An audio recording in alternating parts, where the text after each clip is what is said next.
अभी कर रहे हैं सर, राइट अवे। बस नंबर 1 जी सर। जब आप ये लिखेंगे तो आपकी समझ में आ जाएगा कि मेरा ताल्लुक जो है वो 1952 से स्टॉक मार्केट से है। बिल्कुल सर। ठीक है, तो लास्ट ईयर जून में हमने एक कॉल दी थी, we are bullish on Pakistan.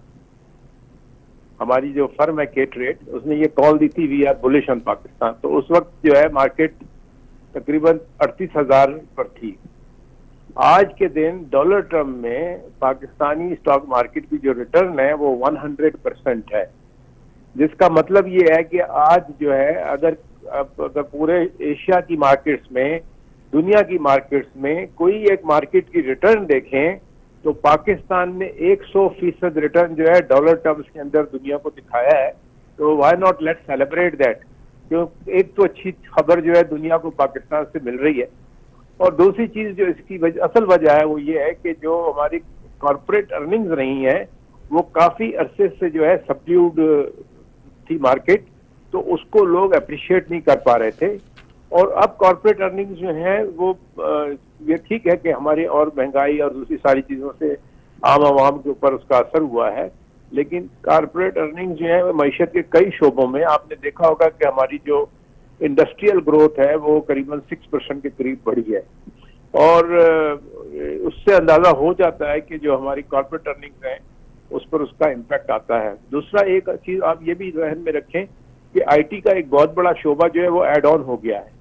आपकी हर महीने जो है आईटी की एक्सपोर्ट जो है वो अब $300 क्रॉस कर गई है, और बहुत जल्दी जो है वो $400 मिलियन भी क्रॉस कर जाएगी।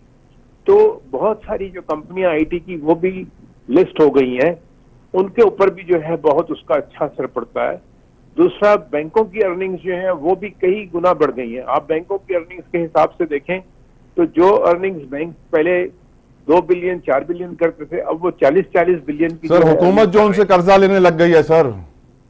नहीं, हुकूमत तो शुरू से कर्जा लेती है नहीं, पहले सेंट्रल बैंक से, स्टेट बैंक से बोरो करती थी, अब सिर्फ कमर्शियल बैंक से करती है। स्टेट बैंक ने तो मना कर दिया सर। नहीं, मना नहीं कर दिया, वो एक कानून के तहत IMF के साथ जो मुआहदा था, जी सर, मुआहदे के तहत ये तय कर दिया गया था कि अब हुकूमत जो है वो स्टेट बैंक से कर्जा नहीं लेगी, लिहाजा स्टेट बैंक ने मना नहीं किया था, वो एक प्रोग्राम का हिस्सा है।